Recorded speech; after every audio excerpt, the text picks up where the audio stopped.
지금 당신의 눈앞에 펼쳐진 차트를 상상해 보십시오. 마치 거대한 용이 하늘로 솟구치듯 전 세계 자산 시장의 곡선이 끝없이 치솟던 황홀한 순간을 말입니다. 부동산은 매일매일 신기록을 경신했고 주식 시장의 활황은 모두에게 영원할 것만 같은 환상을 심어주었습니다. 사람들은 저마다 자신도 모르는 사이에 갑부가 된 듯 들떴고 은행은 끊임없이 돈을 빌려주며 이 끝없는 잔치에 기름을 부었죠.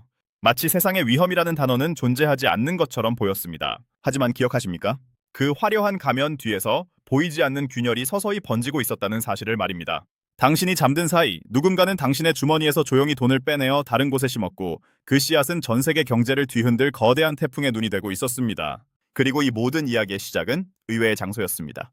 바로 태평양 건너편에 자리 잡은 고즈넉한 섬나라 일본이었죠. 세상 모든 투자자들의 시선이 미국 연방준비제도의 금리 인상과 유럽중앙은행의 통화정책에 쏠려 있을 때 정작 가장 강력한 통화의 흐름을 만들어내던 곳은 아무도 주목하지 않던 일본이었습니다. 그곳에서는 돈을 빌리는 이자율이 거의 바닥에 붙어 있었습니다. 제로에 가까운, 어쩌면 마이너스에 가까운 이자율은 마치 마르지 않는 샘물처럼 전 세계 투기 자본가들에게 무제한의 돈을 퍼다 나르는 거대한 펌프와 같았습니다. 상상해 보십시오. 누군가 당신에게 무한정 공짜나 다름없는 돈을 빌려줄 테니 그걸로 어디든 가서 원하는 대로 투자하라고 한다면 당신은 어떻게 하시겠습니까? 아마도 눈앞의 이익을 쫓아 가장 높은 수익률을 약속하는 곳을 찾아 헤맬 겁니다. 미국의 고수익 채권, 신흥국의 위험하지만 달콤한 주식, 혹은 저 멀리 유럽의 부동산 시장까지. 이렇게 일본에서 빌린 푼돈은 전 세계 곳곳으로 퍼져나가 마치 암세포처럼 빠르게 불어나기 시작했습니다. 이것은 단순히 돈이 한 곳에서 다른 곳으로 흘러가는 이야기가 아니었습니다. 이것은 전 세계 금융시장의 지형을 근본적으로 바꾸어 놓는 거대한 자본의 지진이었고 당신이 미처 알지 못했던 당신의 예금, 당신의 노후자금, 당신의 집값에까지 영향을 미치는 치밀한 수싸움이었습니다. 아무도 이 게임의 규칙을 제대로 이해하지 못했고 그저 돈의 파도에 몸을 맡긴 채 환호했습니다. 하지만 모든 파도에는 언젠가 부서지는 순간이 찾아오기 마련이죠. 마치 잘 짜인 도미노처럼 어느 한 조각이 쓰러지기 시작하면 전체 판이 무너져 내리는 건 한순간입니다. 전 세계가 이 황홀한 잔치에 취해 있을 때 일본의 작은 금리 변동 가능성 혹은 전 세계 어느 한 구석에서 터진 작은 위기 신호 하나가 이 거대한 자본의 흐름을 역류시키고 이제 막 돈의 맛을 보려던 평범한 사람들의 꿈을 산산조각 낼 준비를 하고 있었습니다. 우리는 지금 그 거대한 자본 흐름의 실체와 그것이 어떻게 전 세계를 파국으로 몰고 갈 뻔했는지 그리고 여전히 우리의 삶을 위협하고 있는지를 쫓는 여정의 시작점에 서 있습니다. 당신의 지갑은 이 보이지 않는 소나기에서 과연 안전할 수 있을까요? 여러분, 잠시 이 질문에 답해 보십시오. 만약 당신에게 아무런 제약 없이 이자 부담도 거의 없는 돈이 무한정 주어진다면 그 돈을 어디에 투자하시겠습니까? 아마도 대부분은 가장 빠르게 불어나고 가장 화려하게 수익률을 뽐내는 곳을 찾아 나설 겁니다. 마치 금맥을 발견한 광부처럼 말이죠. 이것이 바로 우리가 지난 시간 이야기했던 일본에서 시작된 공짜 자본의 거대한 물결이었습니다. 전 세계 투기 자본가들은 이 저렴한 엔화를 마치 마르지 않는 샘물처럼 길어올려 미국과 유럽, 그리고 신흥시장의 부동산, 주식, 고수익 채권으로 쉼없이 쏟아부었습니다. 이것은 단순히 돈을 빌리고 빌려주는 단순한 거래가 아니었습니다. 이것은 캐리 트레이드라 불리는 전 세계 금융시장을 하나의 거대한 도박판으로 만든 위험천만한 게임의 서막이었습니다. 낮은 이자로 엔화를 빌려 더 높은 수익률을 찾아 전 세계를 떠돌던 이 돈은 마치 보이지 않는 거미줄처럼 모든 금융시장을 촘촘하게 엮어버렸습니다. 한쪽에서는 돈이 거의 공짜로 생산되고 다른 한쪽에서는 그 돈이 뿌려져 자산 가격을 폭등시켰죠. 눈을 감고 투자해도 수익을 얻는다는 달콤한 착각은 시장의 과열을 부추겼고 사람들은 이 광란의 파티가 영원히 지속될 것이라 믿었습니다. 모두가 너도 나도 빚을 내서 부동산을 사고 주식에 뛰어들었습니다. 은행은 주택담보대출 문턱을 낮추고 증권사는 신용융자를 독려하며 이 거대한 풍선에 계속해서 바람을 불어넣었습니다. 사람들은 저마다 자신만이 시대의 흐름을 읽는 현명한 투자자라고 자부했습니다. 하지만 그 환호성 속에서 누구도 눈치채지 못했던 잔인한 현실이 있었습니다. 바로 이 거대한 자본 흐름이 단 하나의 조건 위에 서 있는 유리성이라는 점입니다. 그 조건이란 일본의 금리가 계속해서 낮게 유지되고 투자한 곳의 자산 가격이 끝없이 상승할 것이라는 막연한 기대였습니다. 만약 일본에서 작은 금리 인상 움직임이라도 보이거나 혹은 투자한 신흥시장 중 단 한 곳이라도 위기 신호가 터진다면 어떻게 될까요? 마치 거대한 댐의 작은 균열이 시작되듯 전 세계 금융시장을 지탱하던 이 위태로운 균형은 한순간에 무너져 내릴 수 있었습니다. 엔화를 빌렸던 사람들은 갑작스러운 환율 변동으로 인해 빌린 돈의 가치가 순식간에 불어나고 동시에 투자했던 자산의 가치는 폭락하는 이중고에 시달리게 될 것이 분명했습니다. 상상해 보십시오. 당신이 빌린 돈은 비싼 빚이 되고 투자했던 모든 것은 휴지 조각이 되는 심장이 멎을 듯한 순간을 말입니다. 이제 이 투기 자본의 파도는 더 이상 잔잔한 물결이 아닙니다. 이자율의 미세한 변화 혹은 특정 시장의 작은 요동 하나가 이 거대한 도미노의 첫 번째 패를 쓰러뜨리고 전 세계를 집어삼킬 쓰나미로 변할 수 있는 위협으로 다가왔습니다. 그 거대한 충격파는 과연 어디에서부터 시작되었을까요? 그리고 그 쓰나미는 당신의 지갑과 당신의 미래를 어떻게 덮쳤을까요? 우리는 이제 그 첫 번째 파열의 순간을 추적해 볼 시간입니다. 그 끝없는 탐욕의 파티가 최고조에 달했을 무렵이었습니다. 전 세계 주요 도시의 으리으리한 금융 빌딩 안에서 트레이더들은 눈꺼풀 하나 깜빡이지 않고 모니터에 시선을 고정했습니다. 그들의 손가락은 키보드 위에서 춤을 추고 있었고 화면 속 숫자는 마치 살아있는 생명체처럼 요동치며 더 큰 이익을 향해 달려가고 있었습니다. 특히 엔화를 빌려 투자했던 이들, 즉 낮은 금리로 자금을 조달해 고수익 자산에 투자하는 거대한 흐름 속에 있던 이들은 그야말로 황금기를 누리고 있었습니다. 그들에게 일본의 통화 정책은 마치 하늘에서 내려온 구원의 동아줄과 같았습니다. 일본 중앙은행이 계속해서 제로금리 정책을 유지할 것이라는 확신은 이 거대한 공짜 자본 흐름을 지탱하는 가장 강력한 기둥이었죠. 하지만 2006년 초 그 견고해 보였던 기둥에 아주 미세한 균열이 가기 시작했습니다. 처음에는 그저 한 줄기 바람소리처럼 들렸습니다. 일본 중앙은행에서 흘러나오는 몇몇 발언들, 즉 시중에 돈을 무한정 풀던 정책을 이제는 정상화해야 한다는 조심스러운 목소리들이었습니다. 이 말은 곧 마르지 않는 샘물 같았던 저렴한 엔화가 더 이상 무한정 쏟아지지 않을 수도 있다는 신호와 같았습니다. 시장은 처음에는 대수롭지 않게 여겼습니다. 설마 그럴 리가 있겠어? 이 거대한 흐름을 누가 감히 멈추려 들겠어? 사람들은 여전히 파티가 계속될 것이라 믿었습니다. 그러나 시간이 흐를수록 그 바람소리는 점점 더 커져 폭풍 전야의 울림으로 바뀌었습니다. 2006년 3월 마침내 일본 중앙은행은 5년간 이어온 유례없는 통화 완화 정책을 공식적으로 종료한다고 발표했습니다. 그리고 불과 몇 달 뒤 시장의 예상을 뛰어넘어 기준금리를 0.25%로 인상하는 결정까지 내렸습니다. 공개 25%라는 숫자는 언뜻 보면 미미하게 느껴질 수 있습니다. 하지만 이것은 단순한 숫자의 변화가 아니었습니다. 이것은 전 세계 금융시장을 연결하고 있던 거대한 캐리 트레이드의 두개 생긴 첫 번째 균열이었습니다. 저렴하게 엔화를 빌려 고수익 자산에 투자했던 모든 이들의 심장은 마치 시한폭탄의 카운트다운 소리를 듣는 것처럼 쿵 하고 내려앉았습니다. 갑자기 빌렸던 엔화가 더 이상 공짜 돈이 아니게 된 것입니다. 이자 부담이 현실로 다가오기 시작했고 더 심각한 것은 일본 금리 인상에 대한 기대감으로 엔화의 가치가 서서히 오르기 시작했다는 점입니다. 엔화가 강해진다는 것은 해외 자산에 투자하기 위해 엔화를 빌렸던 사람들에게는 그 빌린 빚의 원금 자체가 불어나는 것과 같은 의미였습니다. 한화 1000원에 일본 엔화 100엔을 빌렸는데 엔화 가치가 올라 1100원을 줘야 100엔을 갚을 수 있게 되는 상황을 상상해 보십시오. 여기에 이자까지 붙으니 이제는 2배, 3배의 부담이 되어 돌아오는 그림이 그려진 겁니다. 공포가 탐욕의 자리를 꿰차는 데는 그리 오랜 시간이 걸리지 않았습니다. 전 세계 시장을 지배했던 투기 자본가들의 머릿속에는 오직 한 가지 생각뿐이었습니다. 빨리 이 게임에서 빠져나와야 한다. 그들은 급하게 엔화 부채를 상환하기 위해 그동안 투자했던 고수익 자산들을 팔아치우기 시작했습니다. 미국과 유럽의 주식시장에서 매도 물량이 쏟아져 나왔고 신흥시장의 부동산 가격은 순식간에 추락했습니다. 특히 고금리 수익을 찾아 아시아와 남미 각국으로 흘러들어갔던 엔화 자금은 이제 이자를 갚기 위해 발버둥치며 급하게 본국으로 돌아가기 시작했습니다. 이것은 마치 불이 난 건물에서 탈출하려는 사람들처럼 한꺼번에 출구로 몰려드는 아수라장과 같았습니다. 이 광란의 매도세는 연쇄 반응을 일으켰습니다. 자산을 팔아치울수록 자산 가격은 더욱 떨어지고 엔화를 사들여 부채를 상환하려 할수록 엔화의 가치는 더욱 치솟았습니다. 이로 인해 투자자들은 빌린 돈의 가치는 오르고 투자한 자산의 가치는 떨어지는 이중의 고통에 시달리게 되었습니다. 어제의 수익률 영웅은 오늘의 빚더미 안진뱅이가 되었고 믿었던 투자처는 삽시간의 지옥으로 변했습니다. 모니터 앞 트레이더들의 얼굴에서는 환호 대신 절망이, 희망 대신 공포가 그림자처럼 드리워졌습니다.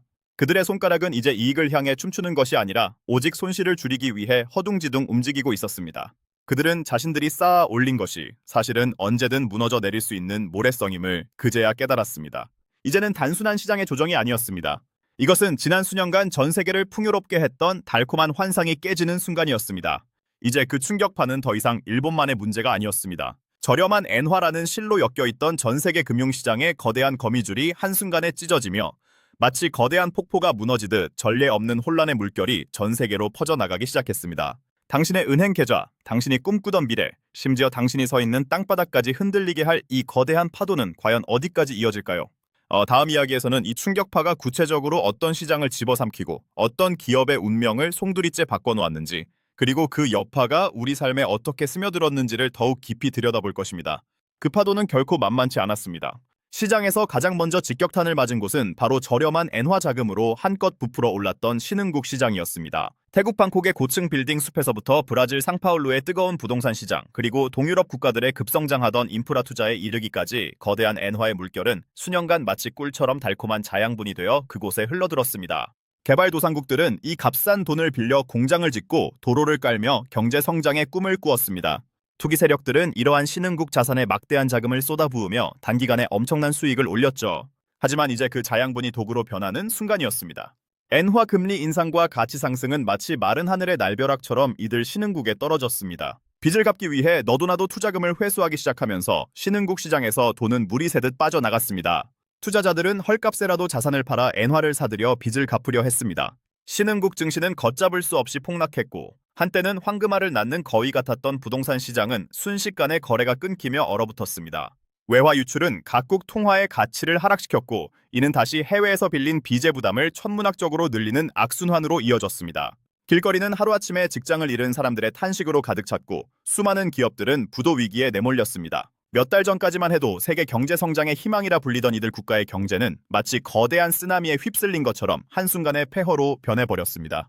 이 충격은 비단 신흥국에만 머무르지 않았습니다. 서구 선진국 시장도 예외는 아니었습니다. 미국의 주식시장에서는 투자자들의 공포가 지수를 짓눌렀고, 유럽 은행들은 신흥국 대출 자산의 부실화 가능성 때문에 전전긍긍했습니다. 특히 일본의 제로 금리 덕분에 주머니가 두둑해졌던 전 세계 헤지펀드들과 투자은행들은 엄청난 손실을 떠안게 되었습니다. 수조 원에 달하는 투자금을 잃는다는 것은 단지 숫자의 문제가 아니었습니다. 그것은 그들의 생존과 직결되는 문제였고, 금융 시스템 전체를 흔들 수 있는 잠재적 위협이었습니다. 한때는 시장의 흐름을 주도하며 거액의 보너스를 챙겼던 잘나가는 트레이더들은 이제 파산의 위협 앞에서 밤잠을 설치며 모니터에 희미하게 깜빡이는 숫자들을 노려봐야 했습니다. 그들의 얼굴에는 피곤과 초조함이 역력했습니다. 그리고 이 모든 것의 근원에는 단순한 시장 조정이 아닌 더 깊은 문제가 도사리고 있었습니다. 바로 글로벌 금융 시스템의 뿌리 깊은 상호 연결성과 탐욕이 만들어낸 거대한 거품이었습니다. 저렴한 돈을 찾아 전 세계를 떠돌던 자본은 마치 맹목적인 물길처럼 가장 위험하지만 가장 높은 수익을 약속하는 곳으로 흘러갔습니다. 그 과정에서 리스크는 간과되었고, 수익에 대한 맹목적인 추구는 경고음을 외면하게 만들었습니다. 일본의 금리 인상은 그저 거대한 도미노의 첫 조각을 쓰러뜨렸을 뿐입니다. 그 조각이 넘어지자 그 뒤에 숨어있던 부동산 시장의 과열, 부실 채권의 산, 그리고 감추어져 있던 수많은 위험들이 차례로 수면 위로 떠오르기 시작했습니다. 당신의 집값이 흔들리고, 당신의 직장이 위태로워지고, 당신의 노후 자금이 불안해지는 그 모든 불안감의 시작점에는 바로 이렇게 거대한 자본의 흐름이 만들어낸 허상과 파괴의 그림자가 드리워져 있었습니다. 과연 이 위기는 어디까지 확장될까요? 그리고 이 파괴적인 물결 속에서 살아남을 자는 누구이며 누가 모든 것을 잃게 될까요? 이제 우리는 그 질문에 대한 답을 찾아 더 깊이 파고들 시간입니다. 그 질문에 대한 답은 시장이 예측했던 것보다 훨씬 더 파괴적이고 심오했습니다. 문제는 단순히 돈이 빠져나가는 속도나 주식시장의 하락에 그치지 않았습니다. 탐욕이라는 이름으로 수없이 덧대어진 위험이 이제 거대한 둑처럼 무너지기 시작한 것입니다. 특히 은행들이 서로에게 빌려주고 빌리던 그 보이지 않는 돈의 흐름, 즉 금융시장의 혈액순환이 서서히 멈춰서기 시작했습니다. 마치 거대한 기계의 톱니바퀴들이 서로 맞물려 돌아가지 못하고 삐걱대는 소리를 내는 것처럼 말이죠. 하루아침에 어제까지만 해도 서로를 믿고 수십억 달러를 주고받던 세계 유수의 은행들은 갑자기 상대방을 의심하기 시작했습니다. 도대체 저 은행의 장부 안에는 어떤 시한폭탄이 숨겨져 있을까? 우리가 빌려준 돈이 회수되지 못하면 어떻게 될까? 이 질문은 냉혹한 현실로 다가왔습니다. 누구도 선뜻 돈을 빌려주려 하지 않았고, 빌려주더라도 천문학적인 이자를 요구했습니다. 금융시장의 심장이 먹기 시작한 것입니다. 이러한 불씨는 주로 주택담보대출처럼 안정적으로 보였던 채권을 바탕으로 만들어진 복잡한 금융상품들 때문에 더욱 증폭되었습니다. 집을 살 때 빌리는 대출을 잘게 쪼개고 섞고 그 위에 다시 보험을 씌우는 식으로 여러 금융상품들이 거미줄처럼 얽혀 있었습니다. 이들은 서로 다른 은행, 헤지펀드, 그리고 심지어 연기금까지도 연결되어 있었죠. 문제는 신흥국 부동산 거품이 터지고 서구 시장의 주가도 흔들리면서 이 모든 복잡한 상품들의 가치가 빠르게 사라지기 시작했다는 것입니다. 수많은 사람들이 빚을 갚지 못하게 되자 이 대출들을 기반으로 만들어진 금융상품들은 휴지 조각이 되어갔습니다. 하지만 누구도 정확히 어떤 기관이 얼마만큼의 부실한 자산을 가지고 있는지 알 수 없었습니다. 금융시장은 순식간에 안개 속으로 들어선 미로가 되었고, 공포는 이 안개를 더욱 짙게 만들었습니다. 런던의 금융가시티, 뉴욕 월스트리트의 마천루에서는 새벽까지 불이 꺼지지 않았습니다. 파란 불빛이 깜빡이는 모니터 앞에서 트레이더들은 눈을 비비며 자신들의 포트폴리오를 점검했고, 투자은행의 중역들은 날마다 열리는 비상회의에서 자신들의 운명을 저울질했습니다. 공포는 전염성이 강했습니다. 한 은행의 파산 소문은 순식간에 다른 은행의 신용도를 끌어내렸고 또 다른 은행의 생존을 위협했습니다. 마치 도미노 게임처럼 하나의 금융기관이 쓰러지면 수많은 다른 기관들도 연달아 무너질 위기에 처한 것입니다. 그 압력은 상상을 초월했습니다. 이러한 위기는 비단 은행만의 문제가 아니었습니다. 금융 시스템은 마치 인간의 신경망처럼 모든 경제 활동과 연결되어 있습니다. 은행의 돈줄이 마르자 기업들은 대출을 받기 어려워졌고 신규 투자는 엄두도 낼 수 없게 되었습니다. 소비는 급격히 위축되었고 공장들은 생산량을 줄여나갔습니다. 평범한 사람들의 삶도 직격탄을 맞았습니다. 해고의 칼날이 수많은 기업들을 휩쓸었고 한 가정을 지탱하던 가장들이 하루아침에 일터를 잃는 비극이 속출했습니다. 주택시장은 거래가 멈추고 가격이 폭락하며 꿈에 그리던 내 집 마련의 희망은 물거품이 되었습니다. 우리는 지금 단순히 특정 국가의 경제 위기를 넘어 자본주의 시스템 자체가 흔들리는 거대한 분기점에 서 있었던 것입니다. 눈에 보이지 않는 공포가 시장을 지배했고 누구도 이 악몽이 언제 끝날지 알 수 없었습니다. 과연 이 파괴적인 소용돌이 속에서 누가 살아남을 수 있을까요? 그리고 이 위기를 막기 위해 어떤 선택을 해야만 했을까요? 금융 역사의 가장 어두운 장 중 하나였던 그 혼돈의 시대로 이제 더 깊이 들어가 보겠습니다. 공포가 심장처럼 시장 전체를 쥐어짜던 그 순간 세계 각국의 정책 결정자들은 잠 못 이루는 밤을 보내야만 했습니다. 단순히 몇몇 기업의 문제가 아니었습니다. 이대로 손을 놓으면 자본주의 시스템 자체가 붕괴할지도 모른다는 섬뜩한 위기감이 모두를 압도했습니다. 런던, 뉴욕, 프랑크푸르트의 정부 청사와 중앙은행에서는 불이 꺼질 새가 없었죠. 탁자 위에는 수십 년간 쌓아 올린 경제학 교과서가 무용지물이 된 듯 펼쳐져 있었고 중대한 선택 앞에서 거물들은 고뇌했습니다. 한편에서는 거대 금융기관들이 스스로의 실수로 무너지는 것이 자본주의의 원칙이라며 파산을 묵인해야 한다는 주장이 팽배했습니다. 그래야만 시장에 경고를 주고 다시는 이런 무모한 탐욕이 반복되지 않을 것이라는 목소리였죠. 하지만 다른 한편에서는 이 거대한 도미노가 쓰러지면 수천만 명의 평범한 사람들이 직장을 잃고 평생 모은 재산이 휴지 조각이 될 것이라며 정부가 나서서라도 이 파국을 막아야 한다는 절박한 호소가 빗발쳤습니다. 결국 자본주의 역사상 전례 없는 대규모 구제 금융이라는 칼을 빼들었습니다. 마치 시한폭탄이 터지기 직전의 건물에 소방관들이 뛰어드는 것처럼 각국 정부와 중앙은행은 수천조 원에 달하는 돈을 쏟아붓기 시작했습니다. 돈이 부족하면 찍어내서라도 시장에 공급했고 망해가는 은행들을 국유화하거나 천문학적인 자금을 투입해 겨우 숨통을 틔워주었습니다. 너무 커서 망하게 할 수 없다는 비판 속에서도 거대 금융기관들이 한꺼번에 무너질 경우 발생할 재앙적인 파급력을 감당할 수 없다는 현실적인 판단이 앞섰던 것입니다. 이 과정에서 미국 연방준비제도 이사회는 기준금리를 사실상 0% 수준으로 끌어내렸고 심지어는 장기 국채를 직접 사들이는 방식으로 시중에 돈을 퍼붓는 이전에는 상상조차 할 수 없었던 비상조치까지 단행했습니다.